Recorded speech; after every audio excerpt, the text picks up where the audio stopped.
Hello everyone, welcome back to my blog. और अभी शाम का टाइम है, तो अभी इवनिंग से मैं ये ब्लॉग स्टार्ट कर रही हूँ। और यहाँ पर मैं स्कूल से आ गई थी, तो साथ में मैं कुछ मिर्चियाँ लेकर के आई थी। ये ज़्यादा नहीं, 100-150 ग्राम ऐसे ही है। तो सबसे पहले मैंने मिर्ची को पानी से धो लिया था। उसके बाद उसे अच्छे से कपड़े से पोंछ ली हूँ। और यहाँ पर एक एक करके मैं उसका डंठल भी निकाल दे रही हूँ। तो ब्लॉग में अंत तक बने रहेगा। ब्लॉग अच्छा लगे तो लाइक कीजिएगा, शेयर कीजिएगा, और न्यू हो तो सब्सक्राइब कीजिएगा।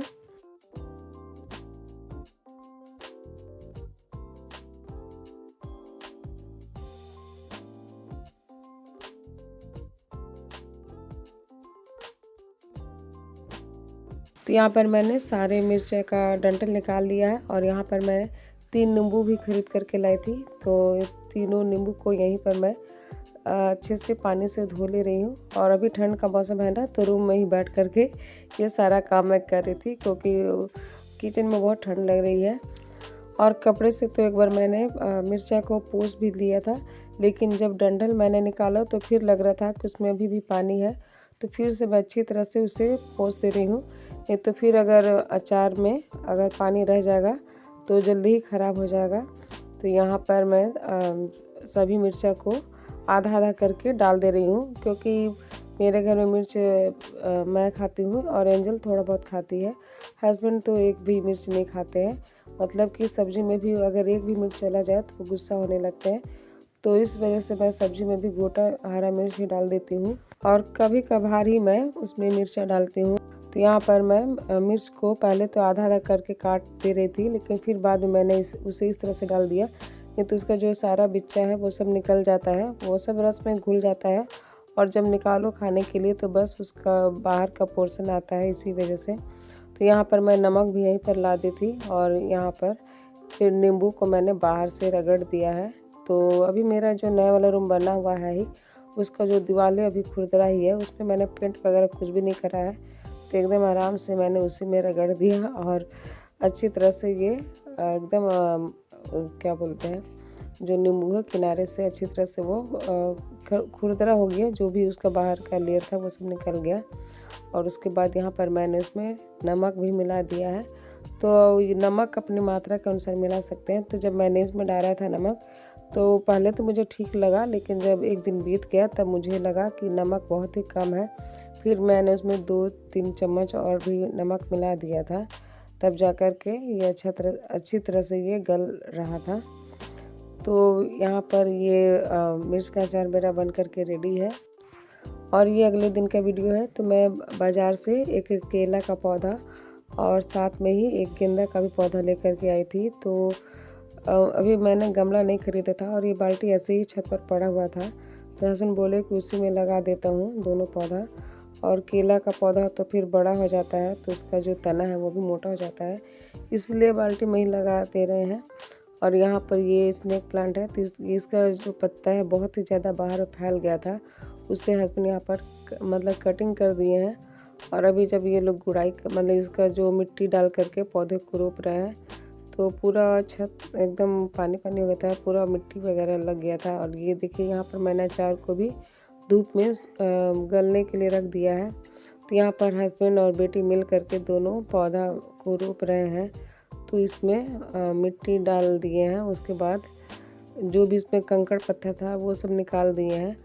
और उसके बाद बाल्टी से मतलब नीचे से बाल्टी में पानी लेकर के आए थे, तो वही यहाँ पर पौधे में पानी भी डाल रहे हैं। और जब से मैं छत पर सारे पौधों को रख दी हूँ, तब से मुझे बहुत ही दिक्कत होता है, डेली में पानी भी नहीं डाल पाती हूँ।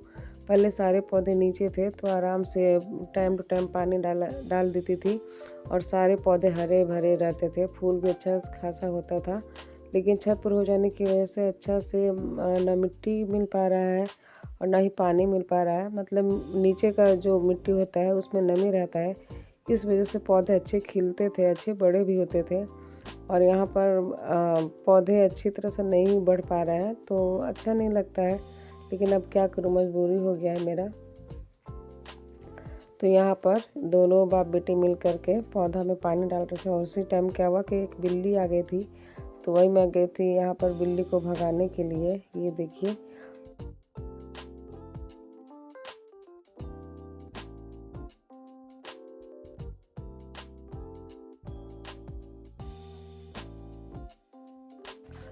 और अभी ठंड का मौसम है ना, इस वजह से और भी ज़्यादा सूख रहे हैं। तो उसके बाद फिर मैं नीचे आ गई थी। तो अभी मैं बनाने जा रही हूँ कढ़ी, बड़ी और पकौड़े भी बनाऊंगी। तो यहाँ पर मैं बेसन को बर्तन में डाल दी, तो मुझे लगा कि अभी कम पड़ जाएगा, तो फिर मैं थोड़ा सा और बेसन उसमें डाल दी। और यहाँ पर तेल को मैं पहले ही गर्म होने के लिए रख दी थी। और यहाँ पर आप देख सकते हैं कि मैं चश्मा पहनी हूँ। तो अब जब से मुझे चश्मा लगा है ना, तब से मुझे आदत सा हो गया है पहनने का। और पहले मैं बाहर जाती थी, मतलब मार्केट जाती थी या फिर कहीं भी जाती थी, या स्कूल में भी पढ़ाती हूँ, तो बस पढ़ाने के टाइम ही मैं चश्मा पहनती थी। लेकिन अब तो मैं एनी टाइम घर में भी पहनने लगी हूँ। और इस तरह से मुझे सुविधा ही लगता है, पहनने से मुझे फ़ायदा भी हुआ है। और मतलब कि पहले से कुछ ठीक ही लग रहा है। तो लोग भी, मतलब और भी लोग बोल रहे थे कि एनी टाइम पहनने से आँख की रोशनी है वो जल्दी ठीक होती है।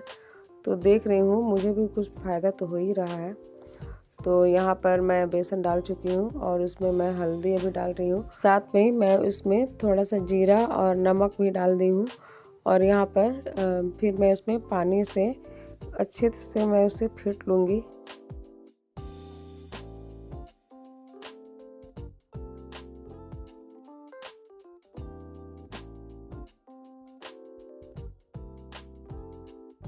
और बेसन को जितना अधिक फेंटा जाए उतना ही अच्छा होता है, उतना ही अच्छा इसका बरी फूलता है और मुलायम भी होता है। तो यहाँ पर पहले मैं बरी बना ले रही हूँ।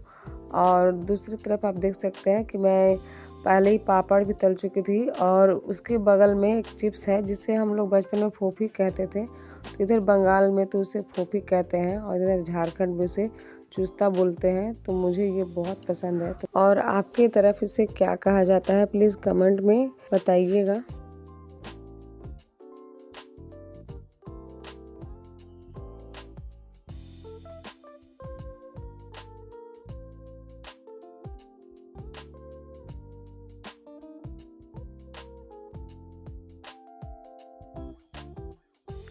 तो यहाँ पर मैं इसे उलट पुलट करके देख रही थी कि ये अच्छी तरह से पका है या नहीं। फिर थोड़ी देर मैंने इसे पकने के लिए छोड़ दिया और यहाँ पर ये देखिए दोनों साइड से अच्छी तरह से पक चुका है। तब मैं इसे दूसरे बर्तन में निकाल दे रही हूँ। और इसमें मैंने तेल ज़्यादा ही डाला था ताकि ये अच्छी तरह से फ्राई हो सके। तो यहाँ पर मैं तेल को निकाल ले रही हूँ। और अब मैं इसमें अभी सब्ज़ी बनाऊँगी। तो इसमें अभी मैं जीरा का फ़ोरन डाल रही हूँ। और उसके बाद थोड़ा सा मैंने इसमें हींग भी डाल दिया है। तो जब भी कोई सब्ज़ी बनाती हूँ तो हींग ज़रूर डालती हूँ। और जितना तला हुआ खाना खाइए तो उतना ही पेट खराब होने का डर रहता है। तो हींग डालने से ठीक रहता है। और साथ ही एक तेज़पत्ता भी डाल दे रही हूँ। तो तेज़पत्ता डालने से सब्ज़ी में अच्छा स्वाद आ जाता है। तो चलिए ब्लॉग को यहीं पर एंड करती हूँ। वीडियो अच्छा लगे तो लाइक कीजिए, शेयर कीजिए, न्यू हो तो सब्सक्राइब करिए। फिर मिलते हैं नए ब्लॉग में, तब तक के लिए बाय बाय।